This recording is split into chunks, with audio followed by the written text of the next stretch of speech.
হিম হরা, হার হিম হরা। এই গরমে আর একদম পারছি না। 3 বছর ধরে প্ল্যান করছি, বারবার ফেল হচ্ছে। এবার একটু ঘুরে আসতে না পারলে নিজের কাছেই সম্মান থাকছে না। কথাটা ছুঁড়ে দিয়ে ক্যান্টিনের টেবিল ছেড়ে উঠে দাঁড়ালো সৌম্য। 2 বন্ধুর কাছে কোনো উত্তর না পেয়ে কোনায় জানলার কাছে গিয়ে বাইরের দিকে তাকালো সৌম্য। তারপর তাচ্ছিল্যের স্বরে বলল, ধ্যাৎ, আমার না তোদের সঙ্গে বন্ধুত্ব করাটাই ভুল হয়েছে। কোনো উৎসাহ নেই, নতুন কিছু করতে চাস না, আর সব থেকে বড় হলো আমাকে তোরা কেউ সিরিয়াসলি নিসই না। একটা কথা বললাম, 2 মিনিট কেটে গেল, কোনো উত্তর পেলাম না। অয়ন আর রবি চেয়ার ছেড়ে গিয়ে দাঁড়ালো সৌম্যর কাছে। অয়ন কাঁধে হাত রেখে বলল, আরে তুই বড্ড অকারণে রাগ করিস। চুপ করে আছি, তার নিশ্চয়ই কোনো কারণ আছে। ঘুরতে যাওয়ার জন্য তো টাকা লাগবে ভাই, স্পন্সর কই? তুই না হয় টিউশন পড়াস, আমার আর রবি সেসব নেই। বাড়িতে টাকা চাইলে টাকে কটা চাঁটি পড়বে, হ্যাঁ, টাকা ফাঁকা দেবে না। এইসব ভেবেই তো চুপ করে আছি ভাই। রবি দীর্ঘশ্বাস ছেড়ে বলল, আমি একটা হালকা ট্রাই করতে পারি, মানে ঠাম্মাকে রিকোয়েস্ট করে দেখতে পারি, পেনশন থেকে যদি কিছু ম্যানেজ করা যায়। সৌম্য বলল, শোন, আমার যা পকেট মানি আছে, মানে টিউশনের জমানো টাকা, সেটা দিয়ে আর দেখি বাড়ি থেকে চেয়ে, না হলে আমি ধার করব। এতক্ষণে নিশ্চয়ই আপনারা বুঝতে পারছেন, এই 3 বন্ধু অয়ন, রবি আর সৌম্য কলেজ পড়ুয়া 3 ছাত্র। গরমের ছুটিতে এরা কোথাও একটা ঘুরতে যেতে চায়।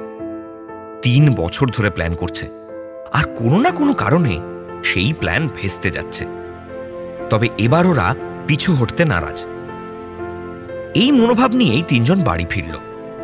বাড়ির লোকেদের কাছে কাকুতি মিনতি, নিজেদের ভাড়ার একেবারে ঝেড়ে বার করা, সব করল, কিন্তু তাতেও টাকা উঠল না। সৌম্য বাদ দিয়ে বাকিদের খুবই করুণ অবস্থা। অগত্যা ধার নিতে হলো। ধার শোধ করার উপায় আপাতত ওদের জানা নেই, কিন্তু যেতে এবার হবে। আজকের মিটিং বসেছে অয়নের বাড়িতে। 3 জনেই গা এলিয়ে বসে রয়েছে অয়নের বিছানায়। বাইরের পারদ প্রায় 40 ছুঁই ছুঁই, আর ওদের মনের পারদ প্রায় 50। অয়নই কথা শুরু করল, না টাকা যখন এক প্রকার জোগাড়ই হলো, আর দেরি করে কি লাভ, আর বেরিয়ে পড়লেই তো হয়। এই গরমে নিশ্চয়ই সমুদ্রে বা জঙ্গলে আমরা যাব না, ডেস্টিনেশনটা অবশ্যই পাহাড়। আরে কি রে, তোরাও কিছু সাজেশন দে। তাতে রবি বলল, না না, বেশি প্ল্যান করে কিচ্ছু হয় না। দেখ না, আমরা 3 বছর ধরে যেমন প্ল্যান করছি, কোনোটা সাকসেসফুল হয়েছে?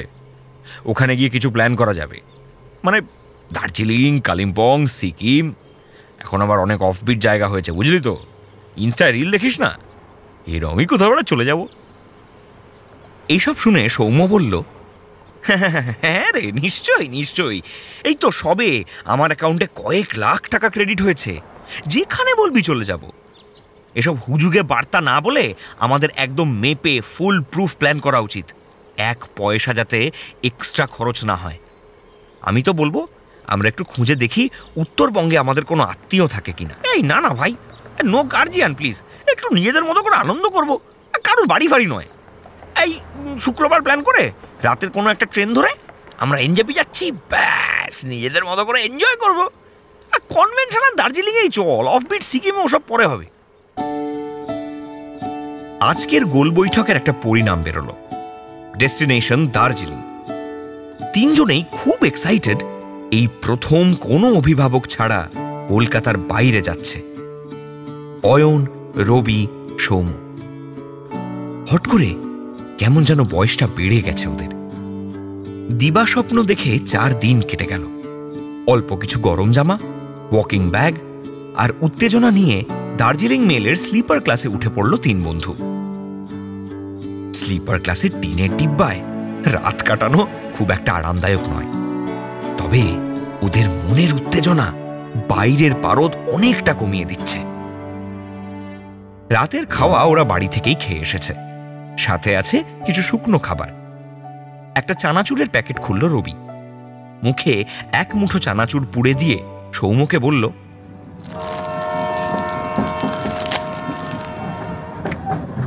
এই অয়নকে দেখ, ট্রেন ছাড়া থেকে বাইরের থেকে তাকিয়ে বসে আছে। আরে রাতে তো কিছু বাইরে দেখাও যাচ্ছে না, কি দেখছে কে জানে। আমাদের সাথে উই টাইম না কাটিয়ে অত্যন্ত খারাপ মি টাইম কাটাচ্ছে, কি বল? পরের স্টেশনে ওকে বরং নামিয়ে দিই, একটা লোকাল ট্রেন ধরে বাড়ি ফিরে যাক, গিয়ে জানলার দিকে তাকিয়ে থাকুক। আরে দাঁড়া না, যাওয়ার আগে এরকম ঝগড়া করিস না। এই অয়ন, অয়ন, তোর কিছু হয়েছে নাকি? ওরকম ঘুম মেরে বসে আছিস কেন? এই তিন বন্ধুর মধ্যে অয়ন একটু সোজা সাপটা, চেহারাটাও সাদা মাটা, লম্বা হলেও ওকে ঠিক সুপুরুষ বলা যায় না। রবির বেঁটে খাটো চেহারা, মুখে সামান্য মিষ্টতা রয়েছে, গায়ের রংটা খানিক চাপা। এদের মধ্যে হ্যান্ডসাম বলা চলে সৌম্যকে। চেহারা, চোখের চাহনি, শরীরী ভাষা, সব কিছুর মধ্যে বুদ্ধির ছাপ রয়েছে। সৌম্যর প্রশ্ন শুনে খানিক চুপ থাকলো অয়ন। সৌম্য আবার জিজ্ঞেস করল, এই কি রে, কিছু হয়েছে নাকি তোর? উত্তর দিচ্ছিস না কেন? জানলার বাইরে থেকে চোখ সরিয়ে সৌম্যর দিকে তাকালো অয়ন। ওর মুখটা কেমন যেন ম্লান হয়ে এসেছে। মাথা নিচু করে বলল, জানি না রে, মানে হট করে ঠাম্মার কথা খুব মনে পড়ছে রে। ঠাম্মা চলে গেছে অনেকগুলো বছর হয়ে গেল। শেষ সময় বারবার বলতো, হ্যাঁ একবার আমাকে পাহাড়ে নিয়ে যাবি। মানে শরীরের যা অবস্থা ছিল তাতে নিয়ে যাওয়া সম্ভব ছিল না। মানে আজকে যখন ঘুরতে যাচ্ছি না, বারবার সেই কথাটাই মনে আসছে। কেমন জানি অপরাধী লাগছে নিজেকে। মানে আমার কি যাওয়াটা ঠিক হচ্ছে? আমি কি ঠাম্মার জন্য এইটুকু স্যাক্রিফাইসটা করতে পারতাম না? মানে তোরা ভাববি হয়তো আমি ভিত্তিহীন কথা বলছি, কিন্তু এতক্ষণ ধরে এগুলোই ভাবছি। পরিবেশটা একটু হালকা করতে রবি বলে উঠল, আরে ভাই শোন, একটা খেলা খেলি চল। তুই মন খারাপ করিস না, আমরা ট্রুথ অ্যান্ড ডেয়ার খেলতে পারি, বা বাংলার চোর পুলিশ, এমনি গল্পও করতে পারি। বাইরে কালো অন্ধকার আর মেঘও করেছে, তাতে কিন্তু আমরা একটা ভূতের গল্প করতে পারি, বুঝলি? মানে সৌম্যর কথা জানি না, আমি আর অয়ন কিন্তু ভূতে ভয় পাই ভাই। গল্প করতে করতে ভয়ও পেতে পারি না, কিন্তু হাসলে চলবে না। সৌম্য বা অয়ন উত্তর দেওয়ার আগেই চতুর্থ ব্যক্তির গলা শোনা গেল। ওদের উল্টো দিকের সিটে একজন শুয়েছিল। সেটা কিন্তু ওরা এতক্ষণ খেয়ালই করেনি। ভদ্রলোক উঠে বসেছে। এনাকে ঠিক ভদ্রলোক বলা উচিত কিনা সেটা ওরা বুঝতে পারছে না। ভদ্রলোকের পেল্লায় বড় দাড়ি, কালো গায়ের রং, মাথায় সিঁদুরের তিলক কাটা, লুঙ্গি আর তার সাথে লাল উত্তরীয় জড়িয়ে রেখেছে। সাজ পোশাকের অস্বাভাবিকতা স্পষ্ট, কিন্তু চাহনিটা তার থেকেও ভয়ঙ্কর। কেমন যেন তান্ত্রিকের মতো চেহারা। লোকটাকে দেখে ওরা তিনজনেই কেমন ঘাবড়ে গেল। ওরা কিছু বলার আগে লোকটা এবার বলতে শুরু করল, ছায়াকাল আসার সময় হয়ে গেছে, কেউ বাঁচবে না, সবাইকে ধ্বংস করবে, কেউ বাঁচবে না। খোকারা, বাড়ি থেকে কেন বেরিয়েছ? তোমরা সাবধান হও, আমার কথা মনে রেখো। একবারে অনর্গল কথা বলে গেল লোকটা। এমন সময় টিটিকে দেখে ধরে প্রাণ ফিরে পেল অয়ন, রবি আর সৌম্য। সৌম্য তাড়াতাড়ি নিজেদের টিকিটটা টিটিকে বাড়িয়ে দিয়ে বলল, স্যার বলছি কি, আমাদের টিকিটটা একটু পাল্টে দেবেন? মানে যে কোনো বগি, যে কোনো সিটে।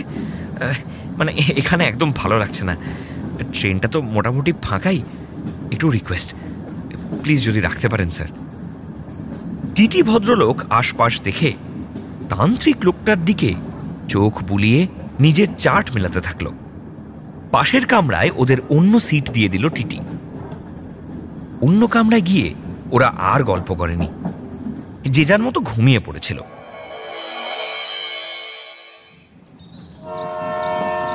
ওদের ঘুম ভাঙল প্রায় ভোর 5টা নাগাদ। বাকিদের দেখে স্বাভাবিক লাগলেও অয়নের মুখটা থমথমে, যেন কোনো খারাপ স্বপ্ন দেখেছে। এই ধরনের আলোচনা আর ওরা করল না।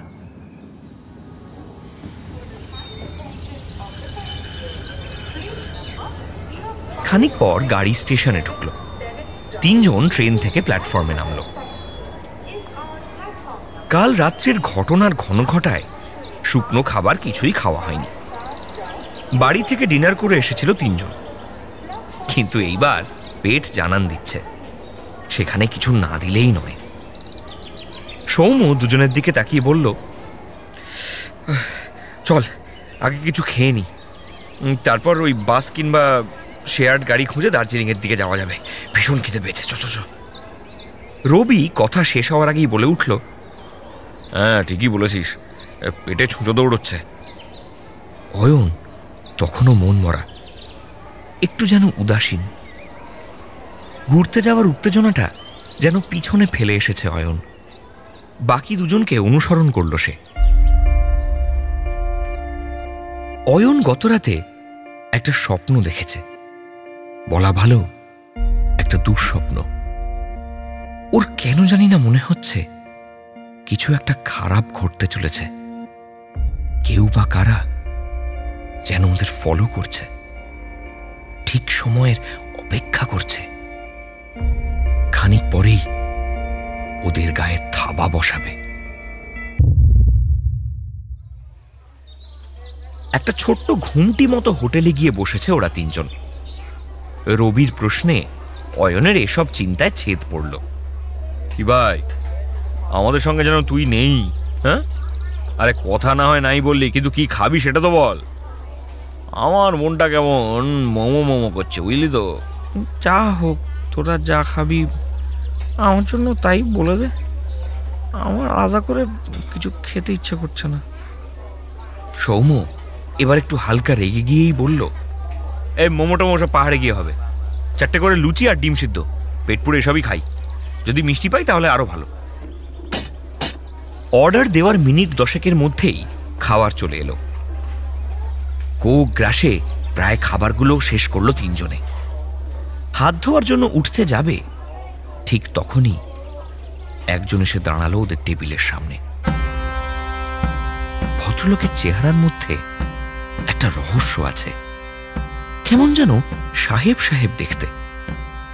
নাক চোখ কাটা কাটা, গায়ের রং ধবধবে ফর্সা, ঘোলাটে চোখের মণি, তবে পোশাক আশাক বড্ড গ্রাম্য। উত্তরবঙ্গে বাংলায় একটা টান আছে, ভদ্রলোকের কণ্ঠেও সেই টান লক্ষ্য করল ওরা 3 জন। অদ্ভুত হাসি টেনে লোকটা বলল, বলছি দাদা ওরা ঘুরতে যে কলকাতা থেকে এসছে বুঝি, গাড়ি লাগবে নাকি? কোথায় যাবে একটু ঠিক করেছেন? এক নাগারে বেশ কয়েকটা প্রশ্ন ছুঁড়ে দিল ভদ্রলোক। সৌম্য একটু গম্ভীরভাবে উত্তর দিল, না গাড়ি আমাদের লাগবে না, ওই বাসে করে যাব। বাস স্ট্যান্ড যাওয়ার জন্য গাড়ি কোথায় পাবো বলতে পারবেন? সেটা বলে দিতে পারলে ভালো হয়। রবি কারুর দিকে না তাকিয়েই বলল, আপনি কত নেবেন বলুন সেটা। লোকটার চোখ কেমন জলজল করে উঠল। সে আপনারা যা দিবেন তাই নেব, তাই দিয়ে হয়ে যাবে। হোমস্টেটা আমার ব্যবসা, গাড়ি তো টুকটাক। অতিথি ঈশ্বর, আরে আপনারা কোথায় যাবেন বলেন, নিয়ে যাব, টাকার কথা ভাবতে হবে না। অয়ন সৌম্য তেমন একটা রাজি ছিল না, কিন্তু লোকটা এইভাবে বলায় চট করে না করতে পারল না ওরা। গাড়িতে গা এলিয়ে পাহাড় দেখার মজাও ছাড়তে পারল না। নিমরাজি হয়েই ভদ্রলোকের সাথে চলে গেল 3 বন্ধু। লাগেজ 7 সিটার গাড়ির ডিকিতে রেখে সিটে উঠে পড়ল ওরা। ড্রাইভারের পাশের সিটে বসল সৌম্য, আর পিছনের দুটো জানলা দখল করল রবি আর অয়ন। শহর ছাড়তে বেশিক্ষণ সময় লাগলো না। একটু পরেই গাড়ি পাহাড়ের রাস্তা ধরল। একটু পরেই বসতি শূন্য হতে লাগলো। দ্রুত গতিতে ছুটে চলেছে গাড়ি। ঝর্ণা, নদী, পাহাড়, পাখি সব মিলিয়ে চোখ জুড়িয়ে যায়। কিন্তু একটা ছমছমে ভাব রয়েছে যেন। 3 বন্ধু চুপ করে রয়েছে। হই হুল্লোর গল্প করতে করতে যাওয়ার কথা ছিল ওদের, কিন্তু এখন কারোরই মুখ থেকে শব্দ বেরোচ্ছে না। মনের ভাবটা যেন কেউ মন্ত্র করে বশ করে নিয়েছে। ওরা দার্জিলিং পৌঁছতে চায়। ম্যাল রোডের বিরাট ভিড়ের সাথে মিশে যেতে চায়। এই গাড়ি ওদের ভালো লাগছে না। শো শো করে ছুটলেও ওদের দম বন্ধ লাগছে। এসব 7-5 ভাবতে ভাবতেই সেবক ব্রিজ পেরোলো গাড়ি। অন্য সব গাড়ি যেদিকে গেল সেদিকে না গিয়ে সরু খাড়াই রাস্তায় উঠে গেল ওদের গাড়ি। পিছনের সিটে কেমন যেন ঝিমিয়ে পড়ছিল অয়ন আর রবি, কিন্তু সৌম্য সজাগ ছিল। অন্য রাস্তা ধরতেই সৌম্য গলা ভারী করে বলল, এ আপনি কোথায় নিয়ে যাচ্ছেন? আমরা যে বললাম দার্জিলিং যাব, এই রাস্তা তো দার্জিলিং যায় না। হ্যাঁ, কোথায় নিয়ে যাচ্ছেন আমাদেরকে? থামান, এক্ষুনি গাড়ি থামান। সৌম্যর চিৎকার শুনে ঘুম ভেঙে গেল অয়ন আর রবির। ভদ্রলোক মুখে হাসি টেনে বললেন, আরে দার্জিলিং 2 দিন পরে যাবেন, গেলে কোনো অসুবিধা হবে না বাবু। কিন্তু 2 দিন আমার অতিথি হয়ে থাকুন, আমার হোমস্টেতে থাকবেন, শরীর মন সব ভালো হয়ে যাবে। এই বলার ভঙ্গিটা কেমন যেন আদেশের মতো। অনুরোধ তো একেবারেই নয়। উল্টে না শুনলে চরম কিছু ঘটতে পারে। আশেপাশে লোক নেই। এই মুহূর্তে কিছু করে লাভ নেই। গাড়ি থামলে যা করার করতে হবে। এর কাছে যে কোনো অস্ত্র নেই সেটা কেই বা বলতে পারে। অয়ন ধরা গলায় বলে উঠল, আমাকে আমাকে তোরা কেউ পাত্তা দিস না। আমার কাল থেকে কিচ্ছু ভালো লাগছে না। এই লোকটাকেও ভালো লাগেনি। আমার একটাও কথা শুনিস না তোরা। আমার কোনো মতামত না নিয়ে গাড়িতে উঠে পড়লি, এবার দেখ কি বিপদ হয়। সৌম্য বলল, আরে আমরা একসাথে আছি, ভয় পাস না, দেখি না কি হয়। লোকটা হঠাৎ ভারী গলায় বলল, এখনো তো অনেক কিছু হওয়া বাকি আছে দাদাবাবু, এখনো কিচ্ছু হয় নাই। এই ট্রিপ আপনারা সব সময় মনে রাখবেন।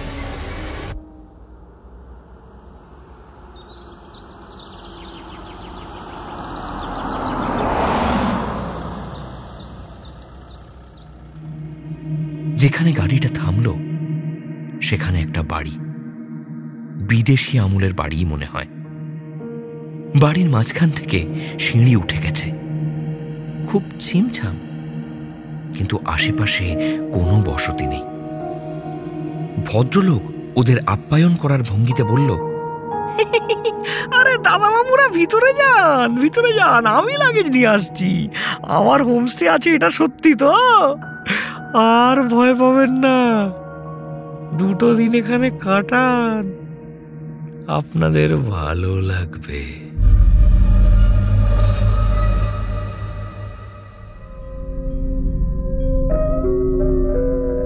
দুপুর হয়ে আসছে। হেঁটে সেবকের দিকে ফিরে গেলে তা বোকামি হবে। তার থেকে হোমস্টেটায় গিয়ে দেখা ভালো। বোঝা উচিত একটা অজানা মানুষ কেন ওদের গাড়িতে নিয়ে এলো। এসব ভাবতে ভাবতে ওরা 3 জন ভিতরে ঢুকল।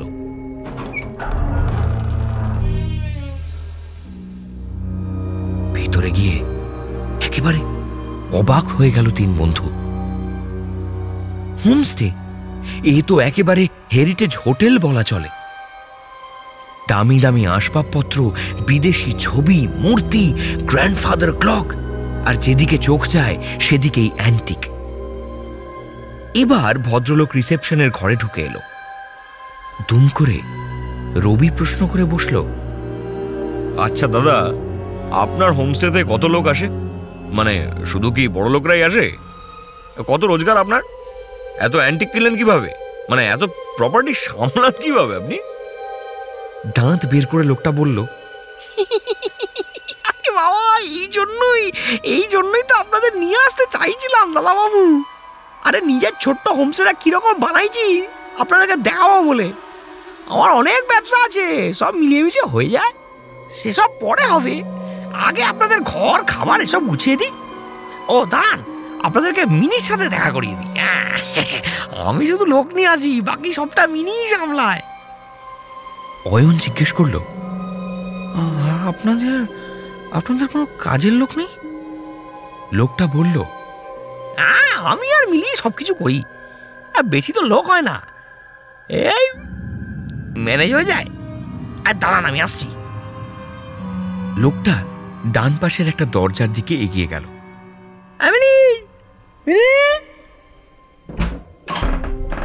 দরজা খুলে বেরিয়ে এলো একটা অল্প বয়সী মেয়ে। এরকম মায়াবী চেহারা সচরাচর দেখা যায় না। মেয়েটির চেহারাতেও একটা বিদেশি ছাপ রয়েছে। টানা টানা চোখ, টিকালো নাক, সুন্দর করে আঁকা ঠোঁট, মুখে গোলাপি দুতি। এরকম সুন্দরী মেয়ে সচরাচর চোখে পড়ে না। তিনজন কেমন যেন মোহিত হয়ে গেল। এই হোমস্টেতে না আসলে জীবন যেন ব্যর্থ হয়ে যেত তিন বন্ধুর। নিরিবিলি প্রাকৃতিক সৌন্দর্য, পাহাড় ঘোড়া, আড্ডা, সব কিছুকে ছাপিয়ে যায় এই মায়াবী সুন্দরী। মনে আর কোনো দ্বিধা রইল না ওদের।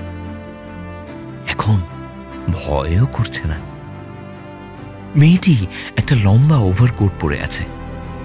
এগিয়ে এসে বলল, হ্যালো, আমি মিনি, রিসেপশনিস্ট, কুক, সব কিছুই বলতে পারেন। মিনিও বলতে পারেন। ওপরে উঠে বাদিকের ঘরটা আপনাদের জন্য গোছানোই আছে। তৈরি হয়ে নিচে নেমে আসুন, নিচে ডাইনিং রুম। আপনাদের নামগুলো এন্ট্রি করতে হবে। আগে ফ্রেশ হয়ে নিন, তারপর বাকি ফর্মালিটি। মেয়েটি কোনো উত্তরের অপেক্ষা না করেই কথাগুলো পরপর বলে গেল, কেমন যেন ইনস্ট্রাকশন দেওয়ার মতো। আর সুন্দরী মেয়ের ইনস্ট্রাকশন শুনতে কোন ছেলেই বা পছন্দ করে না? মেয়েটির ইনস্ট্রাকশন শুনে উপরে উঠে গেল রবি, আর ওকে ফলো করলো সৌম্য আর অয়ন। সৌম্য খেয়াল করল ওরা চলে যাওয়ার পর মেয়েটি আর লোকটি কি যেন আলোচনা করছে। ঘরে ঢুকে লকটা বন্ধ করে রবি বলল, ভাই, ভয়ের আগ কিছুই আর হচ্ছে না রে। এ তো ড্রিমল্যান্ড আর ড্রিম গার্ল। আমার নিজেকে লাকি মনে হচ্ছে, সঙ্গে যদিও তোরাও লাকি। জুতো খুলতে খুলতে সৌম্য বলল, লাকি নাকি জানি না, কিন্তু মেয়েটি লাকি হতে পারে। মানে আমার মতো এত ভালো একটা ছেলের সাথে ওর আলাপ হলো, লাকি নয়? আমি অত কিছু জানি না, এক কথায় হেব্বি দেখতে। কালকে স্বপ্ন টপ্ন ভুলে গেছি আমি। আচ্ছা চল চল চল, আমরা ফ্রেশ হয়ে যাই। ওই রূপে তো লক্ষ্মী, গুণে সরস্বতী কিনা সেটা তো দেখে আসতে হবে। দুপুরের খাওয়া বেশ এলাহিভাবেই হলো। পাহাড়ি সবজির তরকারি, ভাত, পাহাড়ি দেশি মুরগির ঝোল, ডাল, ভাজা, 3-4 রকমের সুইট ডিশ, সব মিলিয়ে ভোজ বলা যায়। খেয়ে উঠে হাত ধুতে যাচ্ছিল সৌম্য।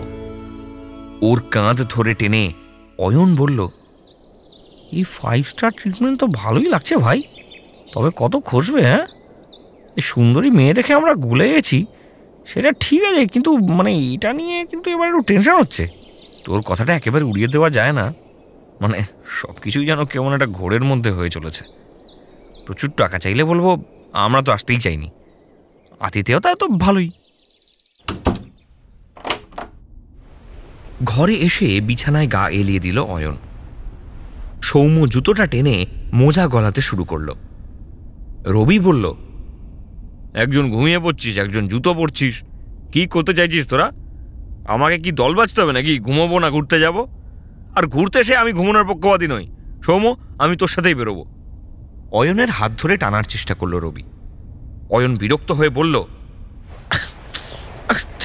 স্যার তোরা যা, আমায় টানিস না, মাথাটা প্রচণ্ড ব্যথা করছে, একটু ওষুধ খাই, ঘুমাই, ঠিক হয়ে যাব। তোরা তোরা আমার জন্য ঘোড়াটা মাটি করিস না, তোরা যা, আমার কথা ভাবিস না। সৌম্য ভুরু কুঁচকে বলল, না তোকে একা রেখে যাব ভরসা পাচ্ছি না। মোবাইলে নেটওয়ার্ক তো এসে থেকেই দেখছি নেই, যোগাযোগেরও উপায় নেই যে কিছু হলে জানাবি। কিন্তু ঘোরা দরকার, সন্ধ্যের আগে একটু ঘুরে আসি। জায়গাটা সুন্দর কিন্তু রহস্যময়। লোকটা একদিকে ভদ্র বটে, কিন্তু মানে হাসিটা কিরকম একটা শয়তানের মতো। চেহারার সাথে কথা বলার ভাবের কোনো মিল নেই। আর মিনি বেশ সুন্দরী, কিন্তু এরকম মায়াবী সুন্দরী এই প্রপার্টিতে রান্না করছে। কেউ টাকা পয়সার ব্যাপারেও কিছু বলছে না। মানে একদম খারাপ ধরেই যদি এগোই, আমাদের যদি পালাতেও হয়, কিভাবে পালাবো, কত দূরে বসতি, এগুলো তো একবার জেনে রাখা ভালো নাকি? ঠিক আছে, তুই দরজাটা বন্ধ করে রাখ, আমরা এসে ডাকবো তখনই খুলিস, ঠিক আছে? তুই একটু রেস্ট নিয়ে নে। রবি চল আমরা ঘুরে আসি। অয়ন ওষুধ খেয়ে শুয়ে পড়ল। সৌম্য আর রবি বেরোতে যাবে, তখনই সেই ড্রাইভার ভদ্রলোক কোত্থেকে ছুটে এলো। দাদা বাবুরা কোথায় যাচ্ছেন? ওই তো বাঁ দিকে একটা চা বাগান আর ডান দিকে একটা কমলা লেবু বাগান। গ্রাম অনেক দূরে, পাহাড়ে কিন্তু ঝুপ করে সন্ধ্যা নামে। এর মধ্যে আর কোথায় ঘুরে বেড়াবেন? এই তো হোমস্টের পিছনে কিছুটা অর্গানিক ফার্মিং করছি, ওখানে ঘুরে আসতে পারেন। শাকসবজি এসব দেখুন, স্কোয়াশও আছে অনেক। আচ্ছা দাদাবাবুরা বিকেলে মোমো খাবেন তো? রবি বলল, মোমো? হ্যাঁ, বাহ বাহ বাহ, এ তো উত্তম প্রস্তাব। পাহাড়ে এসে মোমো খাবো না, আপনি ব্যবস্থা করুন। সৌম্য বলল, আমাদের নিয়ে ভাববেন না, সাথে টর্চ আছে, ঘুরতে এসেছি এখানে, একটু তো ঘুরি, কালকে না হয় ফার্ম দেখব। পিছন থেকে মায়াবী কণ্ঠস্বরে মিনি বলল, অয়নবাবুকে দেখছি না, ওকে রেখেই চলে যাচ্ছেন? সৌম্য তাতে বলল, না রেখে যাচ্ছি, ফেলে নয়। ও শরীরটা ভালো নেই, তাই একটু রেস্ট নিচ্ছে, but thanks for the concern. কথাটা ছুঁড়ে দিয়ে সৌম্য রবিকে নিয়ে হেঁটে চলে গেল কমলালেবু বাগানে। প্রায় 3 কিলোমিটার অবধি হেঁটে ফেলেছে ওরা। কমলালেবুর বাগান অবশেষে দেখতে পেল, তবে সেখানে কোনো জনমানব নেই। পৃথিবীর এই দিকটা যেন কোনো ম্যাজিক করে কেউ ভ্যানিশ করে দিয়েছে। সব আছে, আবার যেন কিছুই নেই। বাগান যখন আছে, তাহলে বাগান করার লোকও থাকবে, কিন্তু কেউ নেই কেন? এদিক ওদিক ভালো করে দেখে একটা গুমটি দেখতে পেল সৌম্য। দ্রুত পায়ে এগিয়ে গেল ওরা। ওরা যখন হাঁটছে, 2 জোড়া পায়ের শব্দ হওয়া উচিত, কিন্তু দুজনেই শুনতে পেল ওদের সঙ্গে আরো 1 জোড়া পায়ের শব্দ, যেন একসঙ্গে 4 জন চলছে।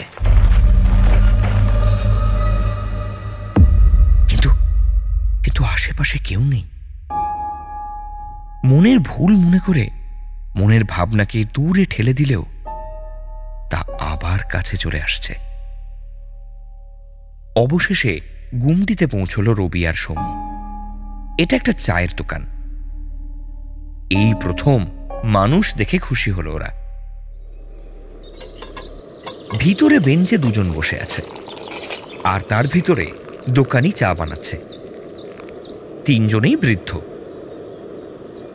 দোকানিকে 2টো চায়ের অর্ডার দিল রবি। তারপর ওরা ভিতরে গিয়ে বসল। ওদের পাশের বেঞ্চেই 2 বৃদ্ধ বসে, 2 জনই নেপালি। দোকানি চা নিয়ে ওদের দিকে এলো। পাশের এক বৃদ্ধ ওদের দিকে তাকিয়ে জিজ্ঞেস করলো, यहाँ कैसे आ गए साहब जी? किधर रुके? हाँ, और अचानक यहाँ पे घूमने आए क्यों? সৌম্য উত্তর দিল, ये वही 3-4 किलोमीटर के बाद जो হোমস্টে है না, ওখানেই আছি। নাম তো দেখলাম না, এখানে হয়তো ওটাই একমাত্র হোমস্টে। আচ্ছা, আপনারা বাংলা বুঝতে পারেন তো? हाँ, बांग्ला समझते हैं साहब जी। कौन ले आया आपको? অন্য বৃদ্ধটি বলল, यहाँ क्यों रुके? दूसरे टूरिस्ट स्पॉट चले जाओ या फिर घर। সৌম্য বলল, এরকম কেন বলছেন? ওরা কিছু বলল না, কিন্তু ওদের চাহনি অনেক কিছু বলে দিল। এই জায়গা সন্দেহজনক, এরকম কিছুই বোঝাতে চাইছিল ওরা। চায়ের দাম মিটিয়ে ওখান থেকে বেরিয়ে পড়ল সৌম্য আর রবি। হোমসের দিকে ফিরছিল ওরা। কিছুটা এগিয়ে পাশে একটা সরু রাস্তা দেখতে পেল সৌম্য। যাবে কিনা বুঝতে পারছিল না, তবু রবিকে বলল, রবি, এদিকটা চল, দেখে আসি। বেশি দূরে যাব না, মিনিট 5 হেঁটেই চলে আসবো, ঠিক আছে? রবি মাথা নাড়ল। বাঁদিকে ঢোকার পরেই চারদিক অন্ধকার হয়ে এলো। বাড়তি পায়ের শব্দ আবার শুনতে পেল ওরা। ওরা হাঁটলে সে হাঁটছে, ওরা থাকলে শব্দ থাকছে। এগিয়ে একটা গাছ দেখতে পেল ওরা। গাছের চারপাশে একটা বেদি করা, মাঝে একটা মন্দির। বেদির উপর যিনি বসে আছেন তাকে দেখে ওদের মনের ধুকপুকুনি দ্বিগুণ হয়ে গেল। যেতে ভয় করছে, কিন্তু এদিকে না গেলেও নয়। একজন মানুষ পাওয়া গেছে, যদি কোনো সুরাহা হয়, সেই আশায় ওরা এগোতে থাকে। কাছে গিয়ে বুঝতে পারে এ তো সেই ট্রেনের তান্ত্রিক বাবা। প্রাণ ভয়ে পালাতে শুরু করে দুজন। পিছন থেকে তান্ত্রিক বাবা ডাকতে থাকে, ওরে ওরে, তোরা যাস না, শোন আমার কথা, শোন, শুনে যা তোরা। তোদের বাঁচাতেই আমি এসেছি, ওখানে ফিরে গেলে খুব বিপদ। আমার কথা শোন, তোদের পালাতে হবে। পালা পালা, আরেক বন্ধুকে ডেকে নিয়ে পালা। তান্ত্রিক বাবার কোনো কথা না শুনে পাই পাই করে ছুট দেয় ওরা দুজন। একেবারে থামে হোমস্টের সামনে গিয়ে। হাঁপাতে হাঁপাতে কোনোভাবে নিজেদেরকে সামলায় সৌম্য আর রবি। খুব ভুল হয়ে গেছে ওদের। এখানে আসা, থেকে যাওয়া, এখন গ্রাম ঘুরতে যাওয়া, একটা কাজ ওরা ঠিক করছে না। এইসবই মনে মনে ভাবছিল, হঠাৎ একটা ছায়া ওদের সামনে থেকে বেরিয়ে গেল। সৌম্য আর রবি আরো ভয় পেয়ে গেল। সামনের ঝোপের কাছে ওই ছায়া দাঁড়িয়ে আছে। সৌম্য এগিয়ে গেল। রবি ডাকলো, ভাই যাস না, এখানে কে কি মতলবে আছে, যাস না ভাই। সৌম্য এগিয়ে গেল। টর্চ জ্বালিয়ে দেখতে পেল সেখানে একটা বিড়াল ছানা বসে আছে। সৌম্য কোলে তুলে নিল বিড়াল ছানাটাকে। তারপর সাহস পেয়ে রবিও সেদিকে এগিয়ে গেল। বিড়ালটাকে দেখে এবার হালকা হাসি খেলল দুজনের ঠোঁটে। রবি বলল, অনেক হয়েছে ভাই, চল আমরা ঘরে যাই। বিড়াল ছানাটাকে নিয়েই চল, অয়নকে দেখাই। সৌম্য বলল, বাইরে কি হয়েছে এসব অয়নকে বলতে চাস না, ও এমনি নার্ভাস গোছের, ভয় পেয়ে যাবে। তার থেকে চল কোনো রকমের রাতটা কাটিয়ে কালকেই বেরিয়ে যাব। লোকটা যাই বলুক, টাকা নিক না নিক, আমরা কাল যাচ্ছি, আর এটাই ফাইনাল। বাইরে থেকে ওঠার সময় ভদ্রলোক কিংবা মিনি কাউকেই দেখতে পেল না ওরা দুজন। ঘরে ঢুকতে যাবে তখনই শুনতে পেল ভিতর থেকে ভেসে আসছে একটা মহিলা কণ্ঠ, সৌম্য মনে মনে ভাবল, অয়ন আর মিনি কি কথা বলছে? অয়নের শরীর খারাপ, এদিকে গল্প করছে, স্ট্রেঞ্জ। আর মিনি এখন ঘরে কি করছে? সৌম্য ঘরে ঢুকতে যাচ্ছিল, রবি ইশারা করে ওকে দাঁড়াতে বলল। বাইরে থেকে ওরা শোনে মিনি নরম সুরে অয়নকে বলছে, আপনার বন্ধুরা কিন্তু ভারী স্বার্থপর। দেখছেন আপনাকে ছেড়ে কেমন চলে গেছে। আপনার শরীর খারাপ শুনেই জানিয়ে এলাম, এতবার নক করলাম, আপনি তো দরজাই খুলছিলেন না। এত অনুরোধ করতে খুললেন, আমাকে কি দেখে ভয় পাচ্ছেন আপনি? অদ্ভুত মানুষ কিন্তু আপনি। সুন্দরী মহিলার ডাকে সাড়া দেয় না, এরকম পুরুষ মানুষ কিন্তু আমি দেখিনি। আর একটা কথা বলবো আপনাকে, আপনাদের তিনজনের মধ্যে আপনাকেই আমার ভালো লেগেছে। বিশ্বাস করুন, আমি কিন্তু একটুও মিথ্যে বলছি না। টানা কথাগুলো বলে গেল মিনি। অয়ন কেমন যেন ভ্যাবাচাকা খেয়ে গেল। ওর যে ঠিক কি বলা উচিত ও বুঝতে পারছে না। আমতা আমতা করে বলল, আমাকে আপনার সত্যি? মিনি দাঁড়িয়েছিল, অয়ন বসেছিল। মিনি মাথা ঝুঁকিয়ে মুখটা অয়নের মুখের কাছে নিয়ে গেল। তারপর আঙুল দিয়ে চুলের রেখা ধরে বোলাতে শুরু করল। অয়ন বড্ড সাদামাটা, ফিমেল অ্যাটেনশন সে খুব যে পায় না তা নয়, তবে এরকম এক সুন্দরী মহিলা গায়ে পড়ছে কেন সেটাও বুঝবার আগেই অনেক কিছু ঘটে যাচ্ছে। মিনি এবার ওর ওভারকোটের পকেট থেকে একটা সুতো বের করে অয়নের হাতে বেঁধে দিল। তারপর ওর চোখের দিকে তাকিয়ে বলল, এবার থেকে তুমি পুরোপুরি আমার। আমি যা বলবো তুমি তেমনটাই করবে, কেমন? আর বাইরে দাঁড়িয়ে থাকতে পারল না সৌম্য। খুব জোরে দরজা ঠেলা মেরে ঘরে ঢুকে বলল, কি করতে চান আপনি ওকে? হ্যাঁ, কি করতে চান আপনি ওকে দিয়ে? ঠিক সময় না আসলে বুঝতেও পারতাম না আপনি ওর প্রেমে পড়েছেন। মিনির সুন্দর মুখ হট করে ফ্যাকাশে হয়ে গেল। এই প্রশ্ন ও আশা করেনি। কেমন হকচকিয়ে গেল মিনি। তারপর বলল, প্রেম হতে যাবে কেন? বন্ধুত্ব বলেও তো একটা জিনিস হয়, মানুষের ভালো করতে নেই। কিন্তু আপনারা ভুল ভাবছেন, আমার এটা একদম ভালো লাগছে না। সৌম্য কিছু বলার আগে অয়ন বলল, তোরা ওকে কিছু বলবি না। প্রেম বন্ধুত্ব এটা আমরা বুঝবো, তোরা এর মধ্যে ঢুকিস না। যেই ছেলে সারাক্ষণ চুপচাপ থাকে, ভয় ভয় কথা বলে, তার কথা বলার ভঙ্গিতেই কেমন আলাদা ভাব। এ যেন অয়ন কথা বলছে না, ওর ভিতর থেকে অন্য কেউ ওকে দিয়ে এভাবে কথা বলাচ্ছে। রবির ভীষণ ভয় করছে। অয়নের চোখের মনি কেমন কালো থেকে সবুজ হয়ে গেছে। মিনি ওর দিকে তাকিয়ে কেমন যেন পৈশাচিক ভাবে হাসছে। কি ঘটছে সৌম্য আর রবি কিছুতেই বুঝে উঠতে পারছে না। তখনই অয়নকে নিয়ে ঘর থেকে বেরিয়ে যায় মিনি। সৌম্য আর রবি কি বলবে তা ঠিক করে উঠতে পারে না।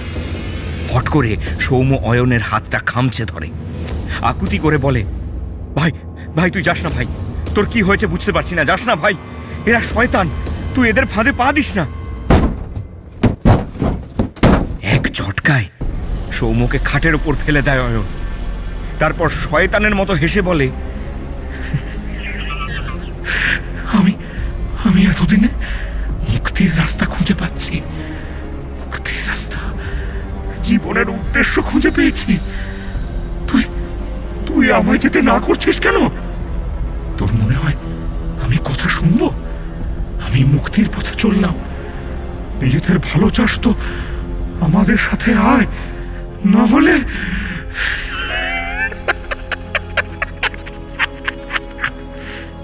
তোরা এই অর্গানিক ফার্মিং এর সার হিসেবে কাজে লাগবে। কথা শেষ করে মিনির হাত ধরে বেরিয়ে গেল অয়ন। রবি আর নিজেকে সামলে রাখতে পারল না। ও কাঁদতে কাঁদতে বলতে থাকলো, সব আমার জন্য হচ্ছে। ওই গাড়িতে ওঠার বুদ্ধি আমার ছিল। এবার অয়নের যা হবে, আমাদের যা হবে, সবটার জন্য দায়ী আমি। আমরা এই অন্ধকূপ থেকে বেরোতে না পারলে আমরা তো বেরোতে পারবো না। অয়নের কথা জানি না, তুই আমাকে ক্ষমা করে দিস সৌম্য, ক্ষমা করে দিস। সৌম্য বলল, না না না না, এখন কান্নাকাটি করার সময় নয়, এখন কান্নাকাটির সময় নয়। আমাদের কিছু একটা করতে হবে, এভাবে বসে থাকলে হবে না। আর যে বেড়ালটাকে নিয়ে এলাম সেটাই বা কোথায়? ওটাও কি কোনো রকমের মায়া? শোন, কাঁদিস না, ঠান্ডা মাথায় ভাবি, মাথা ঠান্ডা করে ভাবি কি করা যায়। এখন আমাদের শক্ত হতে হবে। চল, ওরা অয়নকে কোথায় নিয়ে গেল সেটা আগে দেখি।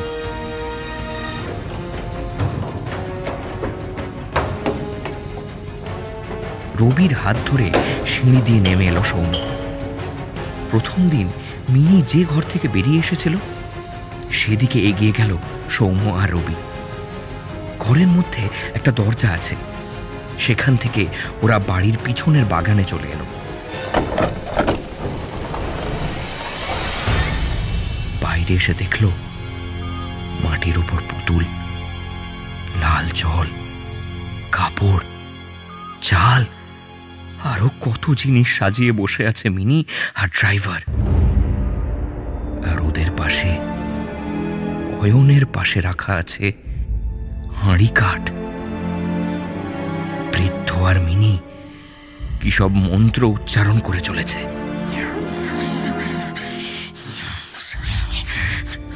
মিনির পাশে রাখা একটা বড় আয়না, যেখানে স্পষ্ট অয়নের প্রতিচ্ছবি দেখা যাচ্ছে।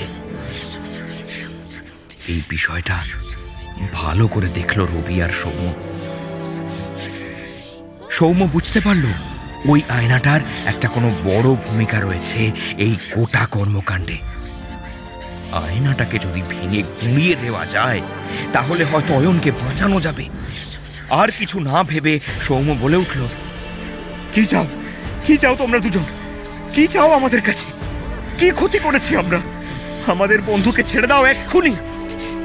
মন্ত্রোচ্চারণ থামিয়ে চোখ মেলল লোকটি।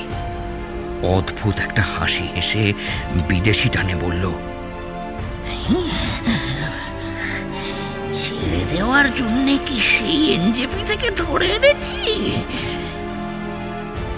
কি মনে হয় তোমরা সহজেই ছাড়া পেয়ে যাবে? জানতে যখন চাইছো, তোমাদের একটু খুলে বলি। আমার নাম রয় কুমস, আর ও আমার ভাইজি মিনি। হাজার বছর ধরে আমরা এখানে আছি। আমরা লোক ধরে নিয়ে আসি আর নরবলি দিই, তাতে আমাদের বয়সও বাড়ে না। আর আমরা যা চাই আমাদের ডার্ক লর্ড দিয়ে দেন। বিনিময় শুধু নরবলি। বহু বছর ধরে দেবতাকে একটা নরবলি দিতে পারছি না। ওনাকে তুষ্ট করতে হবে তো। আমি এনজেপি, দার্জিলিং, সিকিম এদিক ওদিক যেতেই থাকি, কাউকে যদি পাওয়া যায় সেই আশায়। কিন্তু বহু বছর ধরে কেউ আসতে রাজি হচ্ছিল না। অবশেষে তোমাদের পেলাম। এই তোমাদের বন্ধুকে বলি দিতে পারলে আমাদের 100 বছর বয়স বেড়ে যাবে। তোমরা তো আছোই, আপাতত তোমাদের আটকে রাখবো, আর পরের লগ্নে তোমাদের বন্ধুর কাছে পাঠিয়ে দেবো। তোমাদের একটু আগেই তোমাদের বিড়ালটাকে মেরেছি। তোমরা এখন রেকি করে নাও, তাহলে তোমাদের বুঝতে সুবিধা হবে। মিনি অট্ট হাসি করে উঠল। তোমাদের বন্ধু এত বোকা আমাকে বিশ্বাস করে নিল আমি নাকি ওকে ভালোবাসি। একদিকে ভালোই হলো, ও আমার কথা শুনে নিল, না হলে এই প্রেমের নাটকটা তোমাদের সাথে করতে হতো। রবি চিৎকার করে বলে উঠল, বন্ধ করো এসব, আমি আমি তোমাদের পুলিশে দেব। মিনি হেসে বলল, পুলিশ পরের জন্মে দিও। সৌম্য চুপ করে রইল, কোনো কথা বলল না। এদিকে রবি ওদের কথার মাঝে আস্তে আস্তে আয়নার দিকে সরে গিয়ে দাঁড়ালো। ওর হাতে টর্চটা এক ঝটকায় ছুঁড়ে মারল অয়নের দিকে। টর্চটা লেগে আয়নাটা চুরমার হয়ে গেল। কিভাবে চিৎকার করে উঠল মিনি আর ওই বৃদ্ধ লোকটি।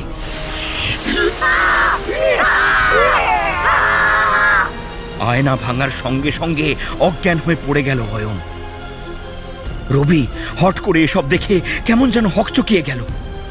ওর হাতে এক টান মেরে সৌম্য বলল, পরে ভাববি, চল চল চল, এখান থেকে বেরোতে হবে। তারপর দুজন অয়নের কাছে গিয়ে অয়নকে ওঠানোর চেষ্টা করলো। বেরোতে হবে অয়ন। এতক্ষণে মিনি আর বৃদ্ধের চিৎকার থেমে গেছে। মাটিতে পড়ে রয়েছে ওদের দেহ। অয়নের আস্তে আস্তে জ্ঞান ফিরতেই ও বলে উঠল, তোরা তোরা আমি কোথায়? আমার কিছু মনে নেই কেন? আমি কি কিছু করেছি? আমি কি কিছু করেছি?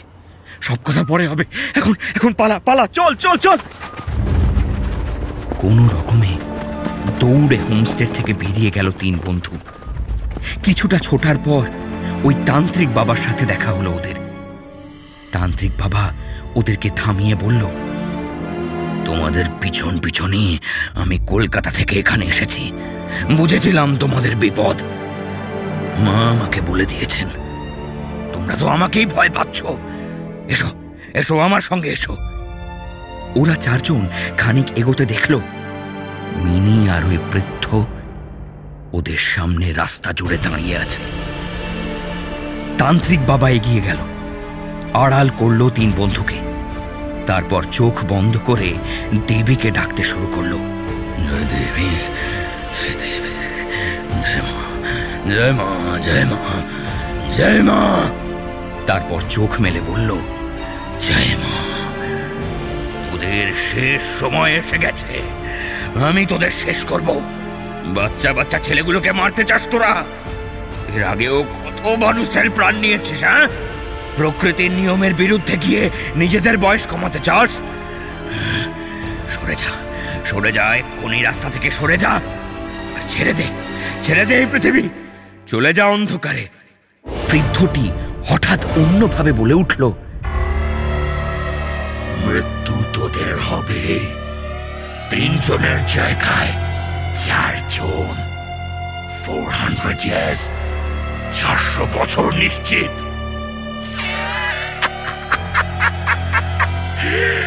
400 years। তান্ত্রিক তখনই ধুতির কোচরে রাখা কিছু গুঁড়ো বার করে তারপর সেটা ছুঁড়ে দেয় মিনি আর লোকটার দিকে। আর্তনাদ করতে করতে মিলিয়ে যায় লোকটা আর মিনি।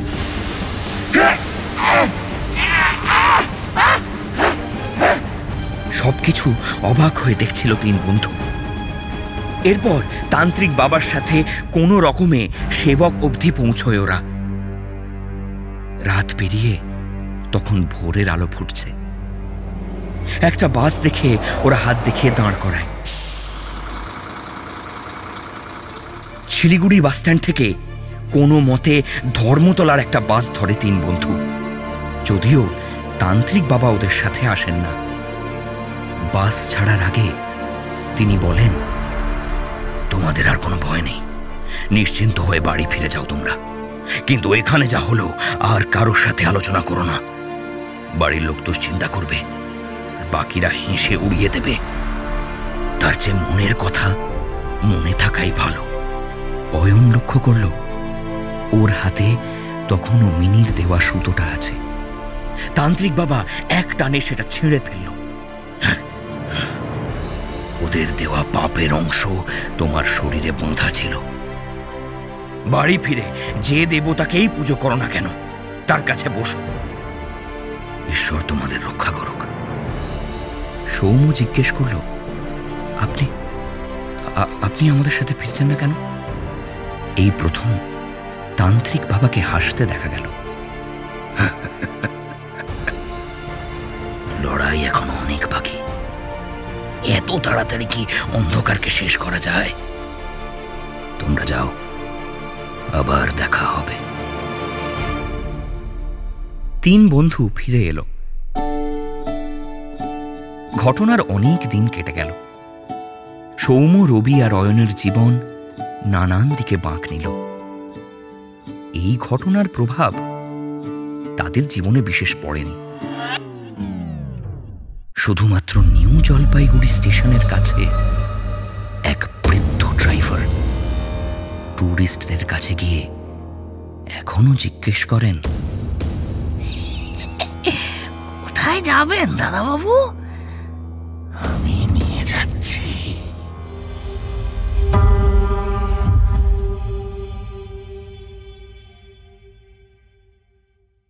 আরহিম হরর আপনারা শুনতে পারেন এক্সক্লুসিভলি মির্চি বাংলার ইউটিউব চ্যানেল এবং গানা।